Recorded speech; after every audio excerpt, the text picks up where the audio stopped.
Hello and welcome to today's videos. We're going to cover the significance of 100 Thieves beating BLG.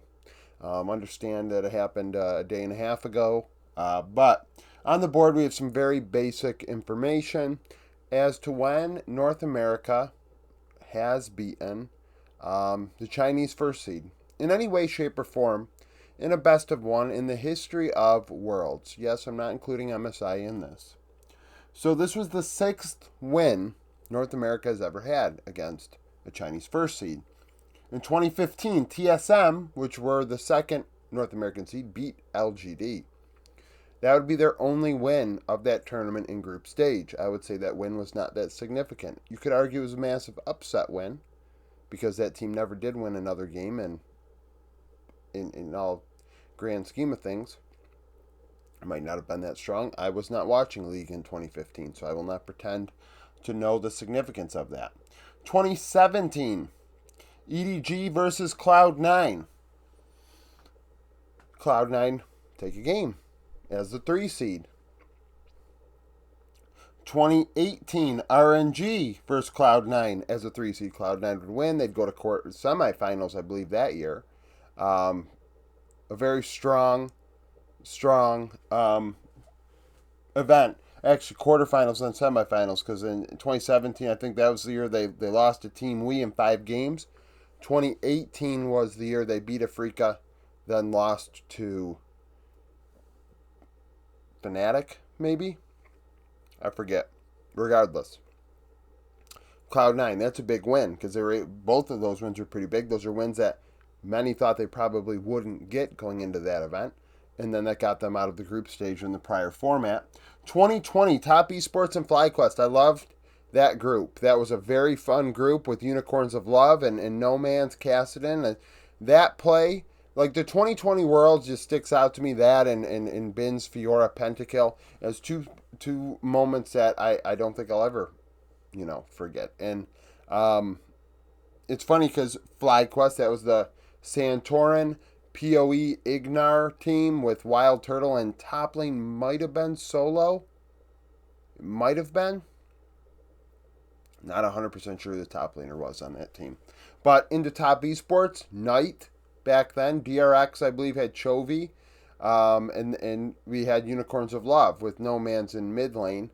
And FlyQuest took a game. So this is not the first time Knight has dropped a game to North America as the 1 seed. In 2021, EDG, on their quest for a world championship, dropped a game to 100 Thieves. That did not get 100 Thieves to the quarterfinal stage, but it may be one of the biggest wins. Even though 100 Thieves were a 1 seed, they did beat the world champions in that event. But we also have to consider the meaning of a BO1 in that prior format, in the group stage. 1 game out of 6. Now, in the current stage, we have 2025. Of course, BLG just lost to 100 Thieves. 100 Thieves, the 2 seed for North America. I mean, the way I doubted 100 Thieves the last few months makes it a massive upset to me, because I do not believe going into that game that, 100 Thieves are going to win this game. No. They do. And that could be pivotal. That sort of win is pivotal to having a chance at... There is a path to the quarterfinals because of that win. If they lose that game, they lost today, of course, but it would have changed the trajectory. But it would have been much harder to get to the group stage, because theoretically they lose to HLE, G2 lose, they go and play G2, they win, they play CFO, they win, and they move on. Not saying that they would, because CFO are playing very well, and CFO I think are better than 100 Thieves, but I also think BLG are better than 100 Thieves. A best of 1 is not an indicator of a ton. The win is in the books. That is why it is an upset. You cannot take away the game. It happened, but the meaning of it, you need to see multiple games of high performance play to really say, they're better than BLG, and BLG playing like shit for several games to really believe that they're terrible. But in this format, with only 2 BO1s and then you get a BO3, you get an upset win. Hell, if they got an upset win, then they played, I don't know, G2 and won 2-0 into CFO, they could have went to. Imagine that pathway. Jesus Christ, imagine that. If they had gotten to the quarterfinals playing BLG, G2, and CFO.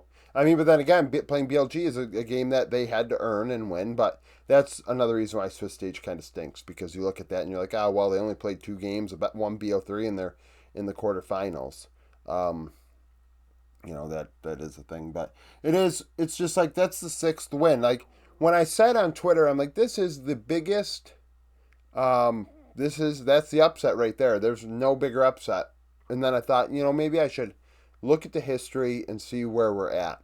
And this is the 6th time we've even beaten a Chinese 1 seed. And I saw maybe we've only beaten a Korean 1 seed once.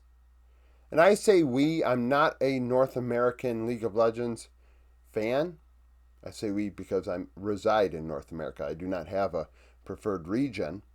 However, we have only beaten a Korean 1 seed once in 2016, Rox Tigers.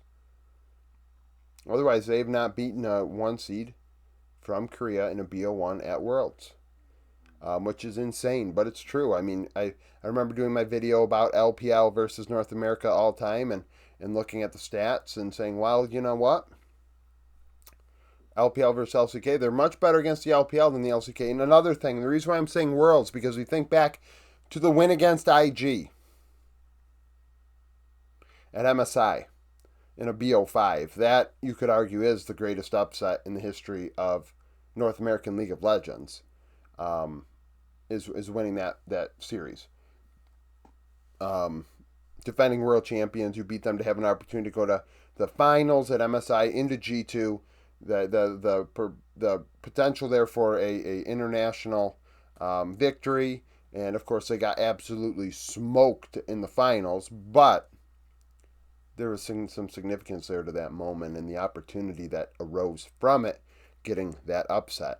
So it's not just the game itself that's the upset, but what the meaning of that game could be or ended up being, and how it changed everything in the story that was that team's international journey. So I don't know if you are a longtime League of Legends supporter, longer than myself. Comment down below if you could rank these 6 games and their significance. I wouldn't be shocked if that 2021 game, if we really thought about it, EDG might have had nothing to play for. Maybe we're looking at a situation where they were going to go to the quarterfinal stage, or maybe another one of these games. But rank, the significance and the surprise factor, if you will. But what you think were the most decisive victories on here, if there are any. You think of those Cloud9 rosters. I mean, they went deep in the Cloud9 is the most successful North American org internationally. I mean, they have multiple quarterfinal appearances, semifinal appearance. Very, very competitive internationally. Honestly, you could argue it's like G2 and Fnatic and then them. Really, if you think about it. Out of the West, in terms of they're probably the most competitive Western team to never win an international event. Really. Yeah, really. So that is a thing. So thank you for watching. If you liked the video, like it, subscribe to the channel for daily League of Legends content. Follow me on Twitter, join the Discord, become a YouTube supporter, and hope to see you again tomorrow.